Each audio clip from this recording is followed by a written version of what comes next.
Good afternoon and welcome to What's New in Revit 2015. Brian learned the last feature just a few seconds ago.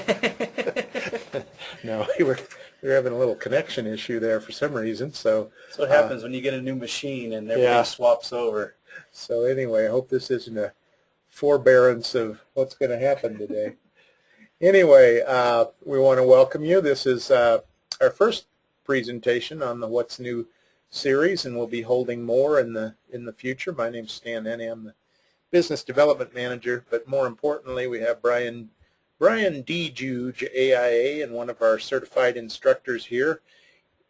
And we also have our new technical resource, Devin Shea, AIA Associate. Devin joined us just last week. We threw him into the cauldron of tech camp right out of the chutes. So we're pleased to have Devin with us here today, and he's got a lot of teaching experience at several community colleges and at the Art Institute. So I think he'll fit right in here and make a good addition to the team now that Michael Calkins is no longer with us. He had a horrible golfing accident. Yes, he did. Knocked him clear to Chicago. Yep. Anyway, Brian, you want to bring up the housekeeping slide there? Sure. And most of you have been on a go-to meeting before, so you should know the drill. But first off, you have the raise your hand button there. Why don't everybody raise your hand so we can see who's can hear us? Make sure people can. It looks like getting a good round of applause there, so that's good. If you do need to switch between telephone and mic and speakers, now is a good time to do so. Probably another thing to mention is if you're having a lot of feedback or anything like that, let us know now. It's easier than 5 minutes from now or in the middle of something. Yeah. We apologize if we are. Hopefully, sometimes it's a little tinny and some other days it's fine. So anyway, minimize your console, hit the orange and white arrow, and most importantly, if you'd like to ask some questions, please type them in the question box and we'll answer them as quickly as possible. Now, I'm going to let Devin introduce himself here in just a minute, but I'm going to, before I forget, mention our Customer Appreciation Day. If you're in the Denver, Colorado, Wyoming, whatever area you want to fly to Denver on June 27th, we have our annual Customer Appreciation Day coming up, and we're real excited about this year. We will be hosting Wayne Hodgins, an Autodesk futurist, who will be talking about the directions of technology here, and that will be a lot of fun. He'll be our keynote speaker, and then the folks from CSNA, who have been doing a lot of the restoration and redesign work for the Broadmoor Hotel, will be doing a presentation on how the technology has changed over the years as the Broadmoor has been updated and how they're now incorporating Revit and BIM into many of the procedures that update the Broadmoor.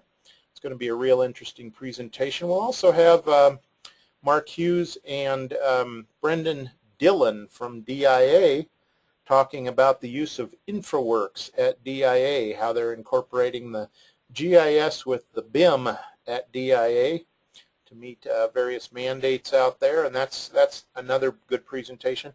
We'll also be having live 2015 updates on most of the major products, and a good time will be had by all. If nothing else, you can show up for our happy hour at the end of the day and get sloshed on CAD-1, I suppose. Whoa. Sloshed. All right, so Devin, you're on the hot seat now. Tell us a little bit about yourself. Hello, fellow Revit fans out there. My name is Devin Shea. I graduated in 2008 from the University of Kansas with a master's in architecture. I'm working on my AREs currently.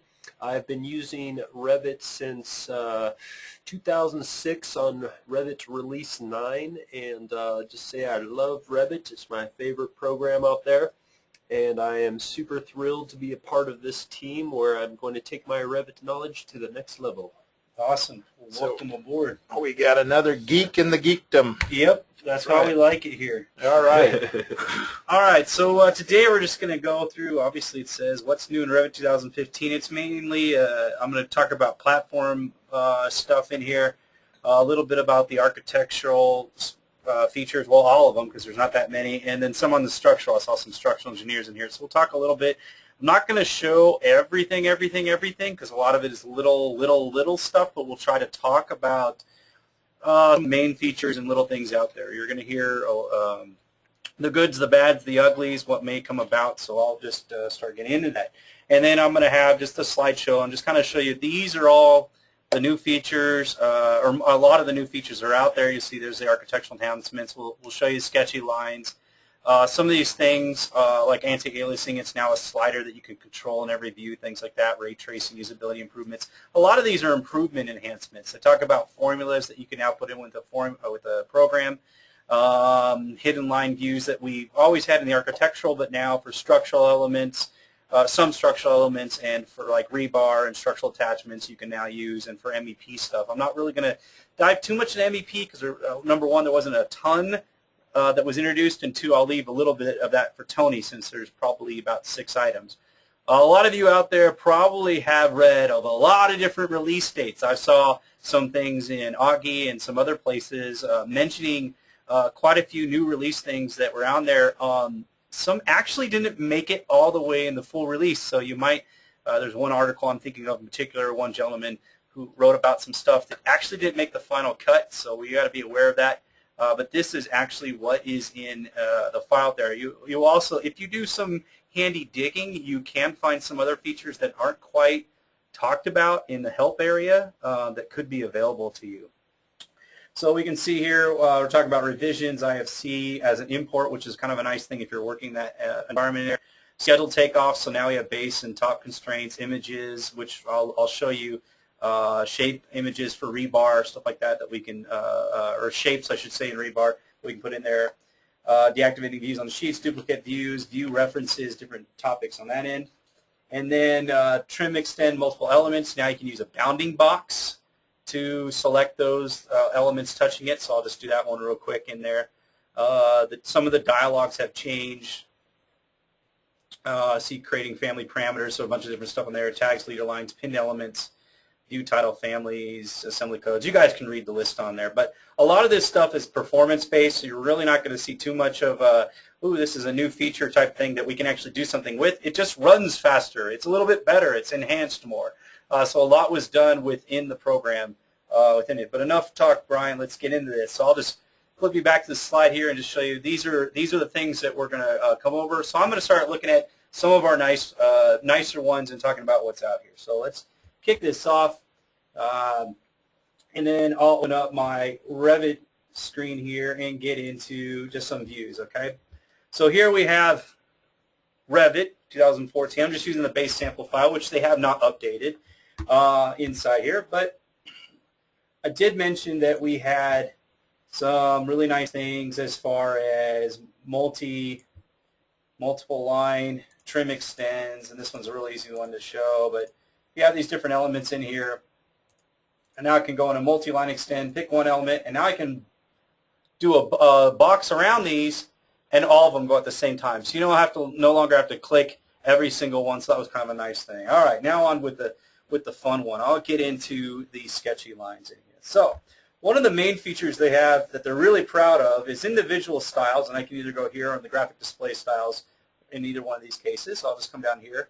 I have the graphical display options, and within the graphical display options, we now have a new little title called Sketchy Lines in here. Okay, so I can click on Sketchy Lines, and for those of you that have used SketchUp, this is going to be an awesome feature for you. For those of you that might have started way back in the day for squiggle and those things we saw in AutoCAD, or just good old hand rendering, I'll let you make your own determination on what you think of this. But here we are, enabling sketchy lines. I have a jitter thing, so I can go in here and make it jitter around. You can see these lines kind of jittery, and I can pull those in and out and make them less jittery.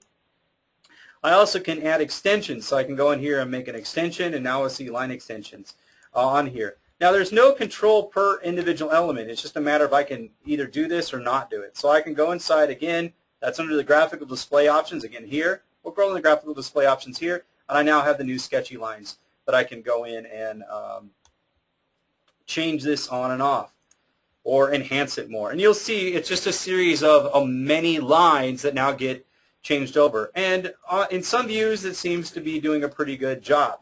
But if we were to go, let's say, to our 3D view, here I've got it inside, and we've got this nice little diagram in here. But what I can do is go back into that sketchy line, and we'll see what happens. So I'm back in here, I go to the sketchy line view, and I'll just enable that, start putting some jitteriness to it, hit OK, and it seems to do a pretty good job in some of the areas.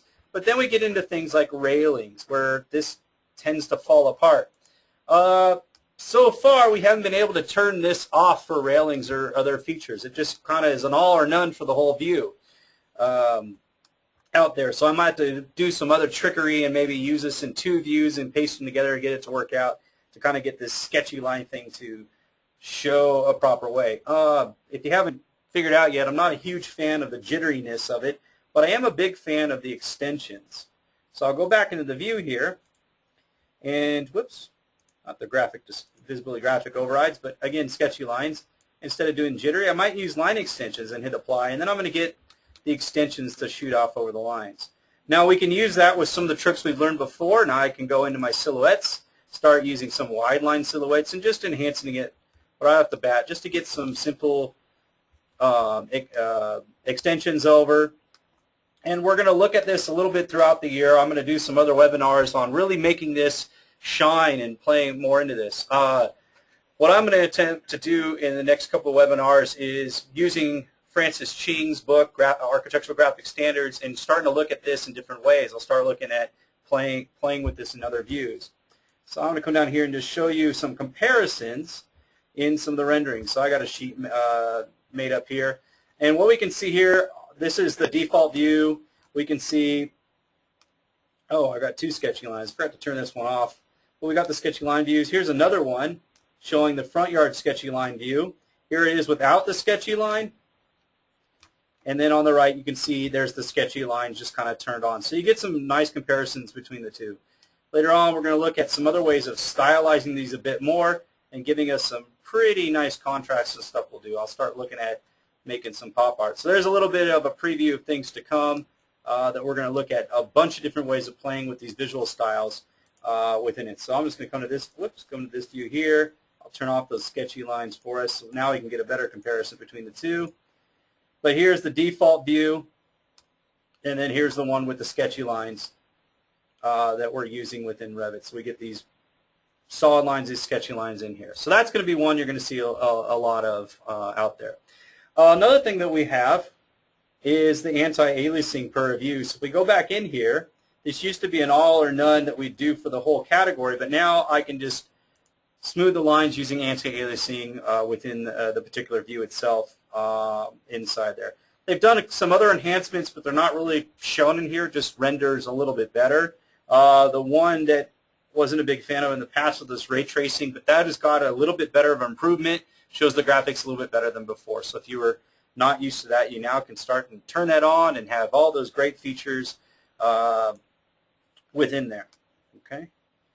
So other things they've done is dropped in different formulas and stuff within Revit. So we can see that in here that now I can do, and if you're really nerdy, well, got these on the wrong side, but you can see inside here I can do different formula exponents and stuff within the program. So that's kind of a nice thing to have and do in there. But if you were at that point in Revit and starting to do really deep formulas within the program, you probably already knew that was coming anyway, and maybe be on the beta test. Another thing that we have is revisions in here. So if I go back to my level 1, and in the Manage tab, we have, oh, sorry, I'm thinking phases. Yeah, so we got our phases in here, and we've got our different phases that we can do, and that's not what we're talking about. We're talking about revisions. So we're going to annotate. Actually, we have to start in View, and in the View tab, we have our revision issues in here. So now I can go in and add revisions, and before we couldn't delete them. We didn't have a delete key. Well, now I can go back in and delete the revisions and move them down. So I've got the 2 revisions, revision 1 and revision 2. One of the nicer features they've had is that now you no longer are held bound by the old way of doing revision clouds. Now we've got a really nice feature. So if I go into annotate, I've gone into revision clouds. I now have draw tools in here. So it wasn't just the line command. I can now use a rectangle and rectangle around an area, and now I've got a revision cloud based upon that rectangle that I've drawn or that polygon that I've drawn in there. So I no longer have to do it the old-fashioned way, and that was when we just had the line, and I had to click and click and click and click and click to have that form up. One of the other nicer things that we can also do is set a minimum radius for these different bubble stringers that we've had in here, which is kind of a nice thing to have within Revit. So you've got a way of setting all that up and having a little bit better control.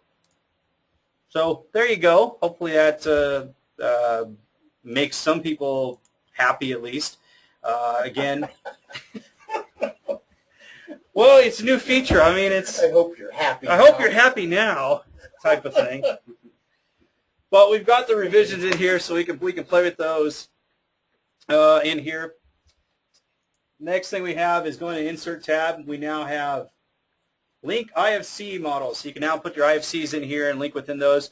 There are some issues as far as identifying rooms and other boundaries. Rooms don't automatically detect the walls. It may take a little bit of work on that. So I can see this being improved over the next year, 2 years to get this in here.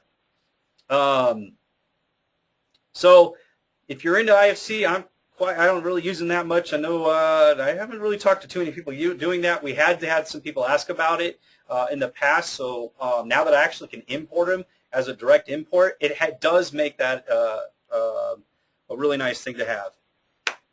What is IFC? Oh, I knew I was going to get that question. Yes. IFC, and I cannot remember, it's international. Basically, it's supposed to be an international file format, a universal file format. Developed in Europe. Right. Kind of like an SAT file or a ACES file is in manufacturing. This is to be a kind of a standardized file format for all architecture so that, you know, Bentley and ArchiCAD and Revit, and they can all kind of talk together. It doesn't work all that well. There we go, industry foundation class. Yeah, so it's a Thank classification system for how the building parts, elements are going to be organized and sorted based off of IFC. They made their own standard system.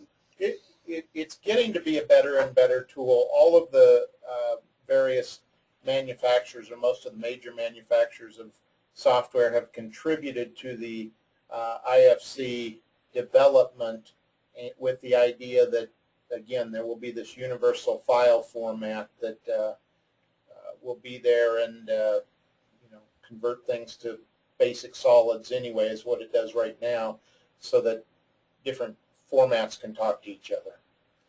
That was kind of weak, but Rachel, there's your answer. There you go, and thank Chris for that. Yes. All right. We've had point clouds. We've had that for a while. You'll see images and stuff. But the reason I'm pointing on images is now we can embed images into schedules, and this is a great thing that we can do. So I'm just going to go over here to the site plan and just show you that now in this planting schedule, ooh, look, now I can show an image of what a honey locust tree or a hawthorn or large tooth aspen look like within the program. And that's been something, requested feature that we wanted for a while, especially since they've made all these improvements to the schedules over the last couple of years. The last 2 years they've made different things that we can put in. We were able to put images in before, but not into these subcategories. It was just at the top. Well, now we can do it. But we have to look at maybe there's some problems with this too. So it's a great thing that we have this in here, but I want to look at what the difference is. So one of the first things we'll get in here, if I go to Manage Images, we can look at, hey, wait a minute, there are images in here. I get the trees and stuff, and they have a path location inside here. So that's kind of cool. I can go in and read path where these trees are drawn. The funny thing is, I'm going to actually come in here and go into my documents. This is always dangerous when you go in here. So I'll get into my pictures, and I'm just going to go into the sample pictures, because that's where I put them in here. And these are where I've stored these particular pictures in here. So I'm going to actually go in and delete these. Actually, I'm going to rename this one Hawthorne, and I'm going to rename it Hawthorne 3. Okay. Now you can see I've got this penguin picture in here, and I'm going to rename it just Hawthorne. I'll save us some time in here, but I'll just let you know that these picture files are actually embedded into Revit. So they're not. It is not a link as we're used to. So it's not like an AutoCAD file or anything else. If I go and reload these files, they'll stay static until I reload them, and there's actually something there to. There's a completely different file name. I won't get path as lost or anything. These images are part of the Revit file, and we have to watch that when we're working with image files. So I've repathed that, have them in here, but if I simply go back in here, I can now reload it, and I messed that up a second. Let me do that one more time, and sample pictures. So I'll just leave this one as 2 again.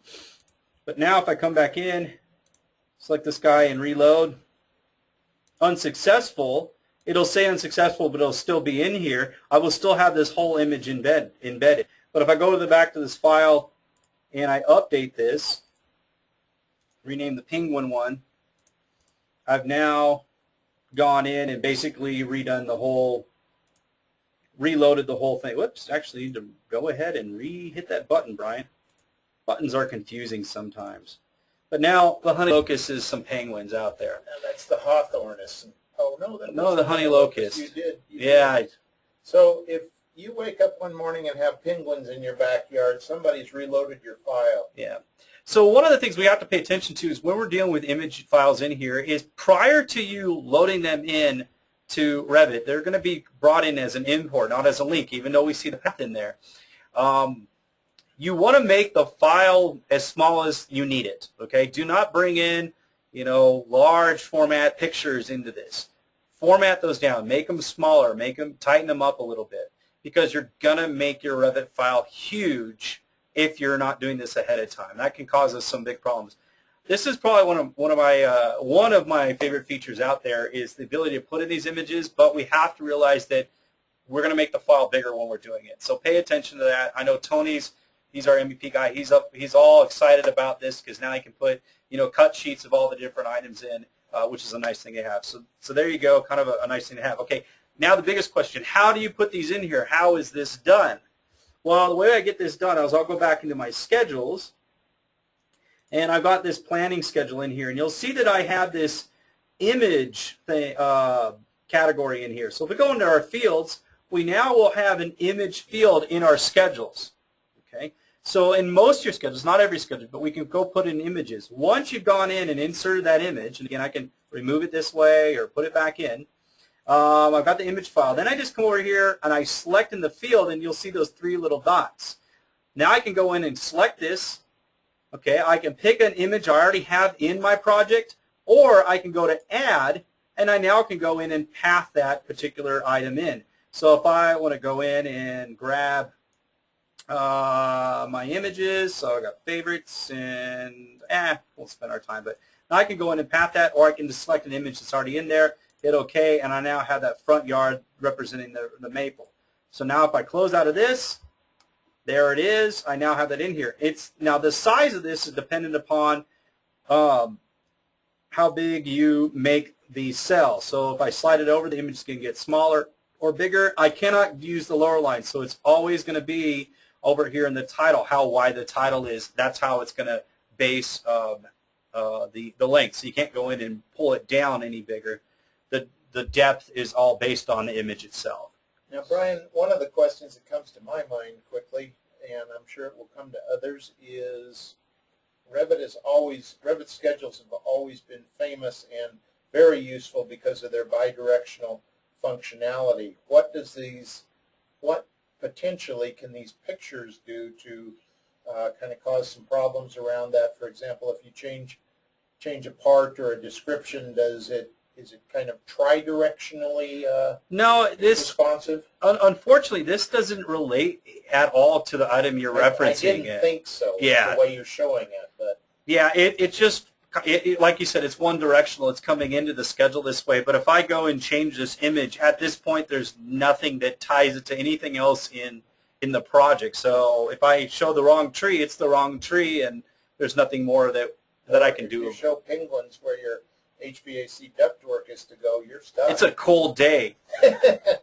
Well, I think the thing it brings to mind though is that probably some good planning is needed if you're going to put images in, because otherwise you could find yourself having to go back and change out a lot of images if you didn't do it, say, later in the process or something. Okay. I'm guessing if we exported that to, I'm guessing if we exported our schedule to Excel or something like that, those images are not going to show up. They're just going to show a path or something. You know, I haven't tried that yet, but yeah, I would imagine the path file would be located and maybe the name. So we can always try that, but my experience is this would probably be what it's going to show me, the image file name. It might not even show the full path. Well, I think it's hugely useful. I think it's a great deal, but it's just a little planning is going to be needed. Yeah, exactly. And really, you start getting those bigger files, it's going to be something to look at. Let's see. One of the other newer features that I didn't have on the list was the e-transmit. I know a lot of people are having in there. They've made a lot of big improvements, and you won't see e-transmit on my machine currently because, like I said, I've updated my machine. I got a new one. But if you go to the Exchange website out there, you can get the e-transmit. For those of you that don't know what that is, it's a way for me to package up the file to, like, say, email it to someone or archive it. They used to have archiving too, which was a way of basically getting rid of all the junk that was in here and just slimming that down. But a lot of the nice things that they ended up doing inside there was the ability to turn off different schedules, different views, not having the links come in with the e-transmit. So for those of you using it, I highly recommend it. For those of you who do not know what it is, go check it out. They've had it in AutoCAD for years and years and years. We've had it in Revit for, I think, about 2 or 3 years now. I can't remember exactly when it was introduced in, but they've enhanced it a bit so you have a lot more options on what to include and what not to include. So take a look for that, and it'll be in my exporter, I believe. I could be wrong on that, or it might be under add-ins. Actually, no, it's not going to be under here. It's definitely going to be under add-ins when we go and do that. So we'll be able to look at that. Okay, other things to have within schedules. Well, one of the newer things that we have in schedules, I thought this was really cool. So here I have a schedule. It's all the walls I have in my project, and we're going to see some newer features in here. That is going to be the base constraint and top constraint inside. So you can see it here that I have base constraints and top constraints. So this can be used for a schedule of the wall itself. So if I do new schedules and quantities, oops, go in here, new schedules and quantities. And now if I go inside and do walls, what I can now see is base offsets and base constraints and top offsets and top constraints. This is also going to work for our material takeoff. So it's going to give us a lot of versatility in here. I love it because now I can go in and see, did all my walls attach? Ooh, I have this guy that's unconnected. Maybe I put the height parameter in here, and now I can make them connect to a specific level. Just a double check thing in here. And I got to, let's see, Garfield is saying e-transmit started in 2012, so that's when that was introduced. And yeah, so about 3 years now. Now that we're in 15, it's 3 years. So 2 or 3 years ago. But this constraint feature is a really nice one to have within our projects. We're also seeing that we've gotten some new families that have 2 levels that can be introduced to them. So you'll see that as a new family feature. Another one that kind of pains some people is, let's say you go into a view and you activate a view on a sheet. Now you can deactivate that view just simply by double-clicking outside of it. So that's going to be really handy in class because I had a lot of people going in. They activate the view, and now you're stuck. And I used to say, well, this is one of the few times in Revit you could panic. And what I mean by that is if I went to another sheet, selected something, came back, it'd deactivate that view. At least it used to. Now I guess I have to double-click. Come on. Or we can go and right-click and say, oh, it already activated. Okay, so my graphics weren't updating. So again, I can activate the view simply by selecting it. The old way is you had to right-click and say deactivate view or panic and run to another view. So that's been a nice one to have now that they've double-clicked and had this used within our programs. All right. View references. We've got a couple other different types of view references that we can do in our sheets. Let me go in there and do that. Inside. And we can set up other different types of view references in here or start working on the actual names inside our program. So if I go back in here, let's get the one that actually has a title block. one of the nicer things is I can start using the title blocks inside. Actually, let's go this way. So I'll say new, family, annotations, and view title. Oh, not new. Oh, what the heck.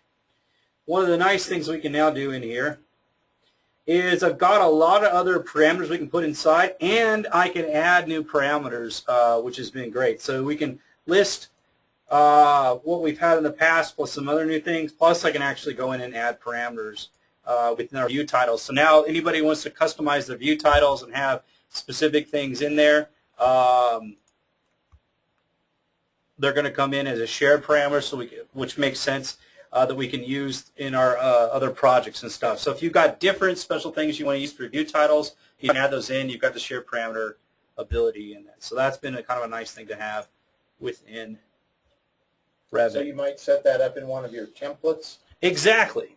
Yep. Now you can go in and list other items that you didn't have before. Some other simpler things that they've gone and done under annotate. You used to have to go in here and get to the keynote settings, but you'll see keynote settings are no longer in here. Whoops. Now they're located under keynotes. So now you have the keynote settings. So they just kind of moved things around, set that up, made it a little bit easier within the parameter. All right, now what would a new release be if you didn't have to play a little hide and seek? To find where all this stuff is hidden. Oh, yeah. There's a lot of little things in here. Let's go into a 3D. I'm going to hit the 3D view again. One of the other things they've done, let's say I come in here, I've got all these items, and I'm going to pin everything. On the different things of pins, now when you go to show, I think the maximum pins it'll show on the screen is 250. So you no longer have 5 billion pins if everything's been pinned down separately. So you'll get a max of how many things have been pinned when I go to select the view on there. And the other nice thing is, let's just say I go to this tree and I go to delete it. It says pin objects will not delete them. To delete them, you must unpin them first. Okay, this is probably another feature I like in there, that you cannot delete a pinned item. You have to delete it. Now this is going to cause those of us that are used to deleting pinned items some angst and giving me that yes, no, or I still want to delete it. Now you must completely unpin the item before you can delete it in here. It's going to start yelling at me, no, I can't do this, can't do this. I get that warning. I must first come unpin it, then I can come in and delete it out. So hopefully that's going to be saving people time. They're not deleting items that they don't want to.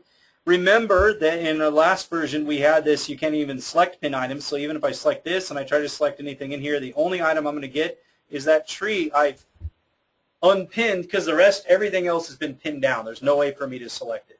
So go in and make sure you remember that within your project. All right.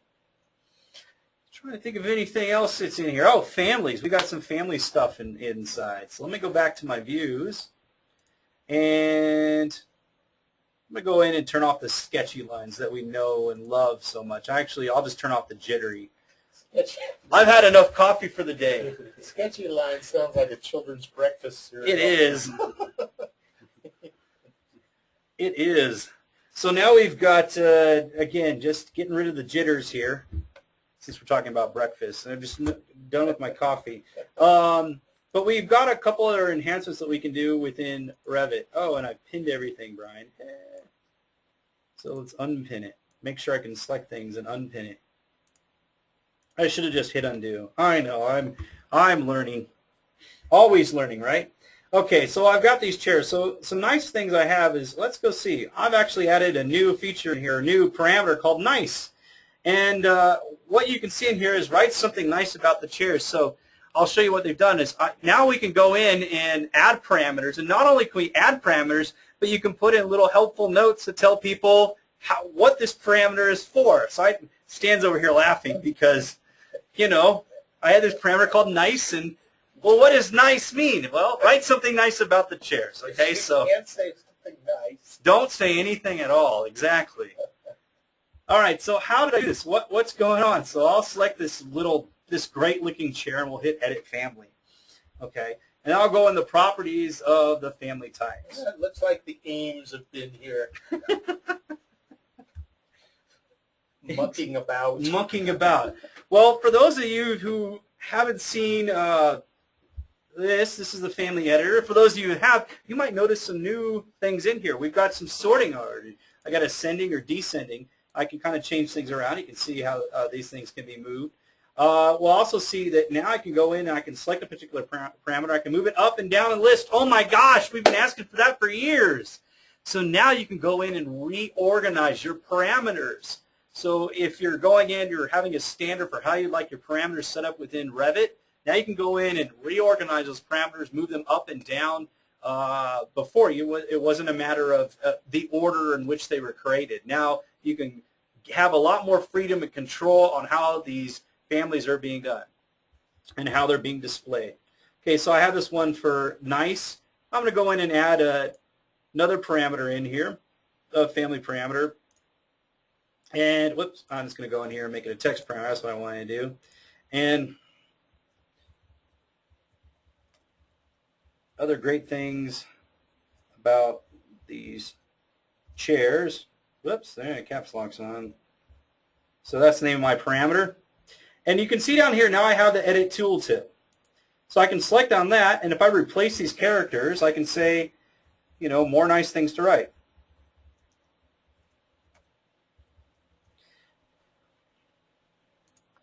So now when someone hovers over that particular parameter, they're going to see that little helpful edit, that tooltip, explaining a little bit more about my parameter that I might have customized or put in there to make something special. So here I've got a family parameter, I'm going to leave it under type, hit OK, and now I have other nice things to say. And oops, it's at the bottom, I want this at the top. I can just then move that up, hit OK, I had that in here, now I'll load that back into my project.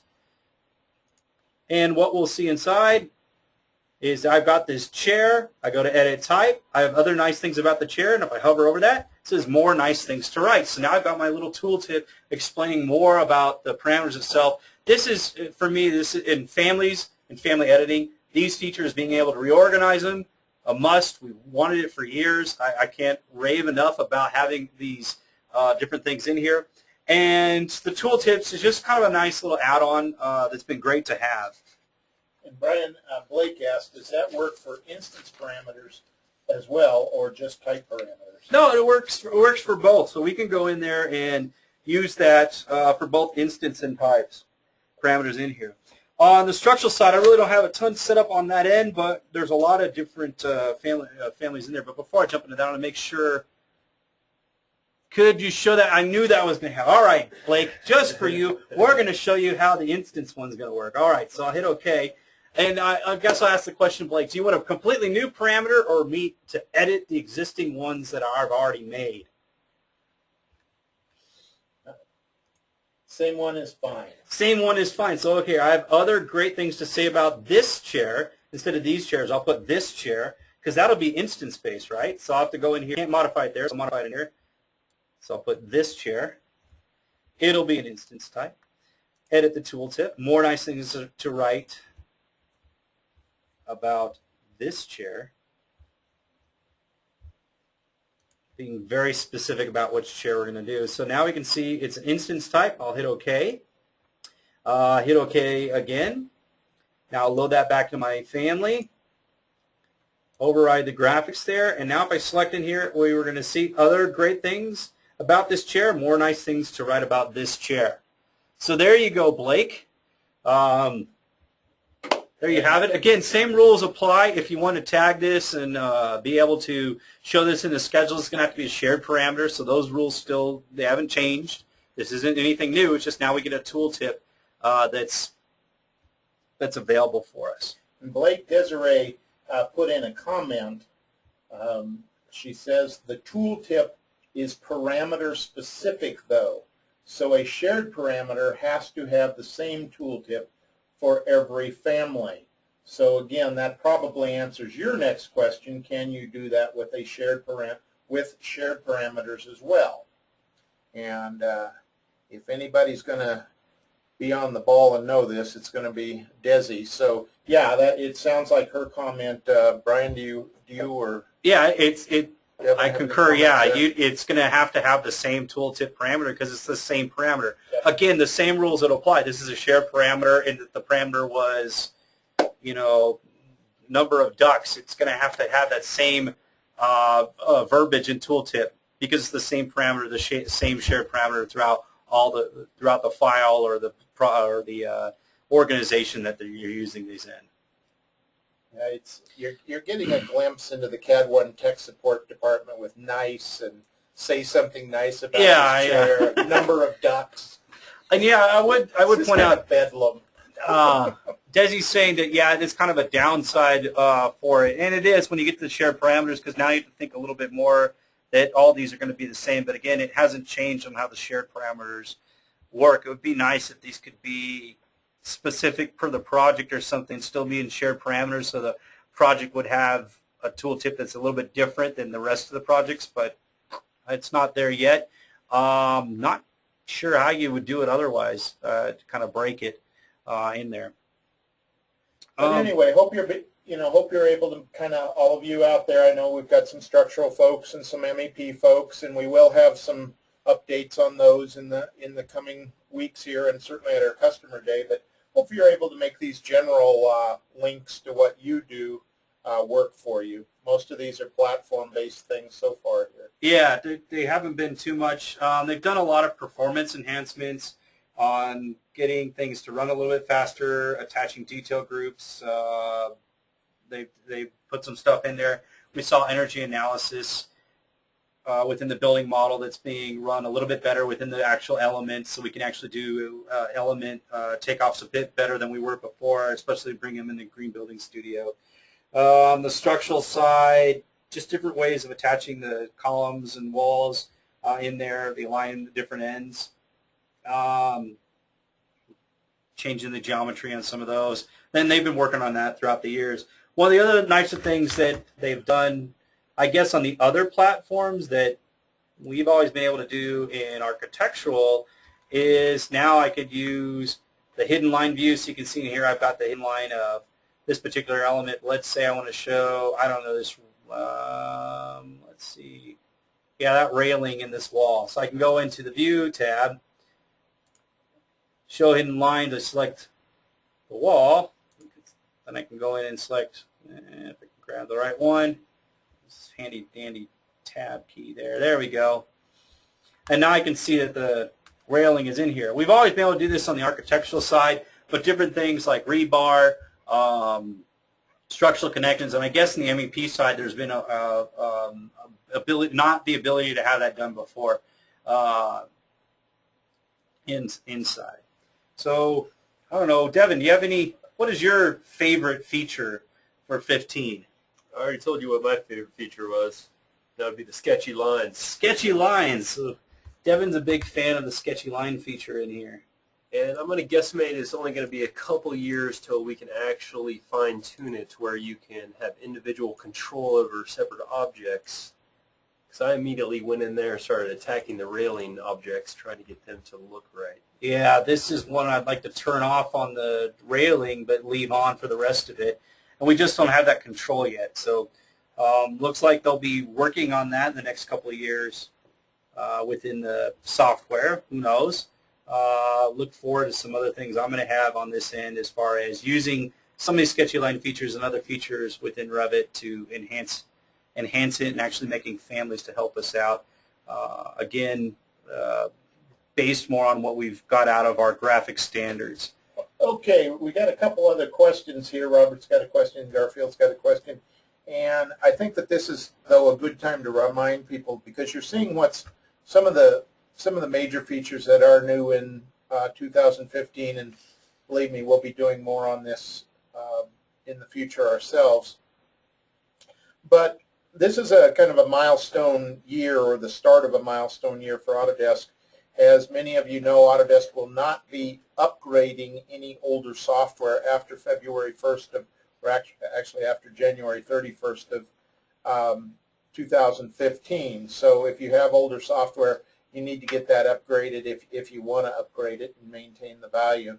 If at some point you say, I don't want to upgrade it, and then 2-3 years down the road you need a new, bring it up to current, you'll need to buy a whole new version. We don't want to see that happen to any of our customers if we can avoid it. But what that's bringing about is you will need to get your software upgraded to current, be on subscription, and then what we're going to start to see more and more of, probably starting later this year and moving on into next year and beyond, is a streaming kind of route, whatever that means. We don't really know right now, but a kind of a streaming route where new features, new additions will be added, you know, over the course of time rather than in one gigantic release like this. So keep that in mind.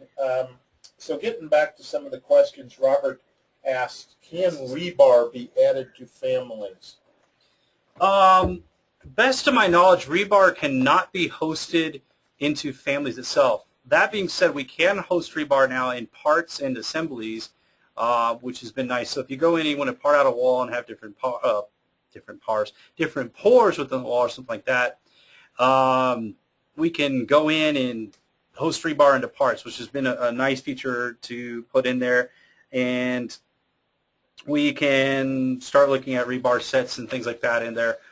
There's quite a bit on the area on the rebar area that we could get into. I probably could do at least a half hour on rebar and just setting that up, and maybe we'll set one of those up later on, because I get a lot of people asking for that, especially in the structuralist class, for what they can do with rebar and stuff like that in there. So I know a lot of, or I shouldn't say a lot of firms, but there are some big firms in town that are now giving full rebar shop drawings when they send out their structural sets, and that's been a huge advantage to particular companies, and they're getting well versed at doing that.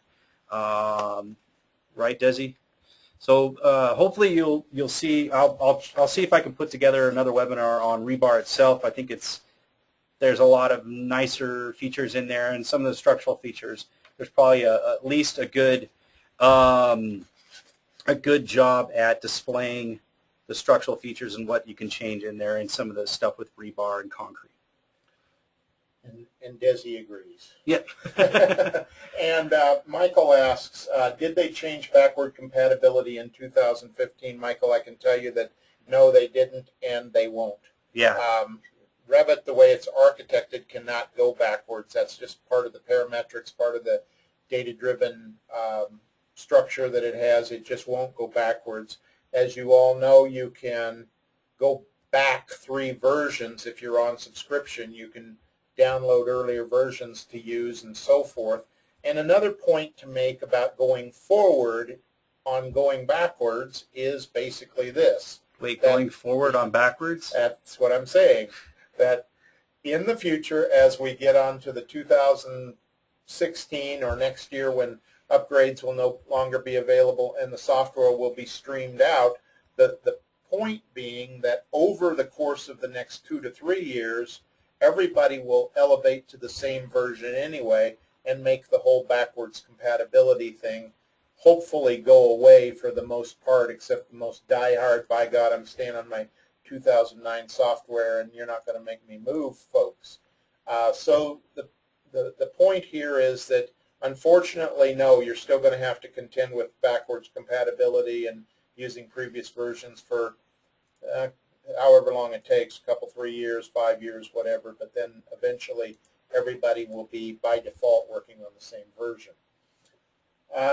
Let's see. Garfield asks a question here, and it's a little bit kind of off the what's new topic, but maybe we can answer it in the context of, did you folks see anything new when you were at Tech Camp?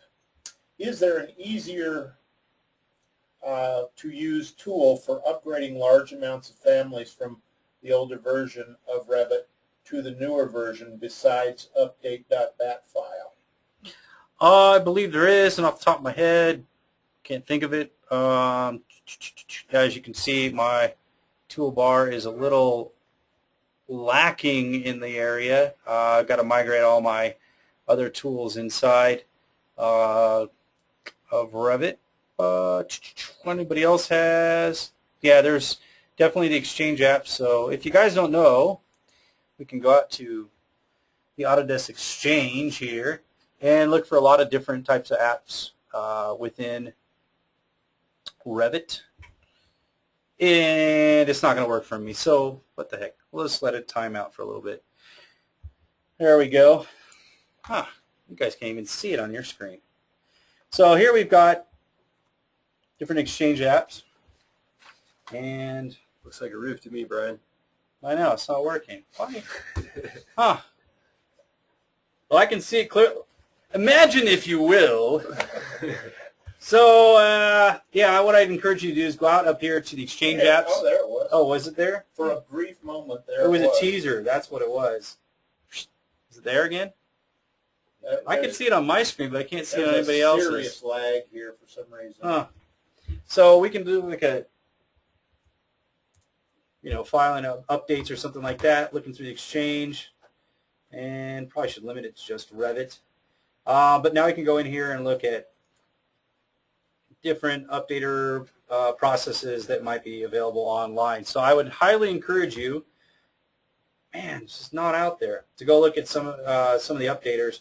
There is the, actually this did come up in tech support. There is an updater on there. I will try and find it and post it, because there was one that was recommended to me during Tech Camp that works really well, actually. They've made some improvements over the last iteration of it, and it basically is fixing the files as it's going through. So Revit File Upgrader, yes, I believe that is what it is called, Chris, out there. So that is the one I would was recommended to me. I have not tried it yet, so I will say it was recommended to me instead of saying I recommend it, because I haven't tried it yet. Well, I don't like recommending things I haven't tried. You just got done with Tech Camp last Friday, so Yeah. pretty noble effort to jump into this with just Yeah, a couple days and- notice, but we'll get better at it over the next 3 to 4 weeks. Yep. So Chris says it works great. I've heard from the Autodesk, the guys at Autodesk at the tech support actually saying it works awesome, and they made some large improvements to it. So look for that. I will test it out and let you guys know what I think of it. So with that, we're going to close now, and Brian, did you hear anything about the skyscraper? I had not actually. We won't go into that right now, but that's going to be an interesting development here. And I've heard very little, so I won't comment on it. How's that? Project Skyscraper. Yeah. Robert, you asked, can I repeat the info regarding subscription? Basically, if you're not on subscription, by February 1st of next year, 2015, you will want to get your software updated and on subscription, or if it's just a matter of it's not on subscription, you'll want to get it on subscription. That will be the only way to keep your software current going forward after February 1st of this coming year. So it's, you can call us and we can help you do that, but basically what Autodesk will be doing again is bringing out feature releases just at random. I don't want to say at random, but basically in some format, kind of probably like Microsoft does or Adobe does. Many software companies are starting to do, where they just stream them out to you. They ask you, do you want to add this now? Do you want to wait a bit? Whatever. And it'll be done that way rather than in a major release cycle like it's being done now. No details on how exactly it'll be done, but it will be subscription based. So, and what release are they going to start streaming the software? Well, essentially it'll be after next February 1st. So I guess you could call it 2000. What is this? This is 2015. You always get confused with the 2016 version, although you may see some things starting to come out yet this year under the 2015 umbrella. We're not sure, but it'll definitely be with the quote-unquote 2016 version, although I don't know that that's what they're going to call it next year. They may not. Autodesk has to be very tight-lipped. Okay, folks, that's it for today, and we want to thank you and keep posted. We'll be running a lot more webinars that get a lot more specific for you MEP folks. Tony will be doing some webinars on the MEP, what's new, and Brian will be doing some more on structural in the near future. Look forward to Devin Shea doing some more presentations here. And don't forget Customer Appreciation Day, June 27th. All right, folks. Thanks very much. Bye now.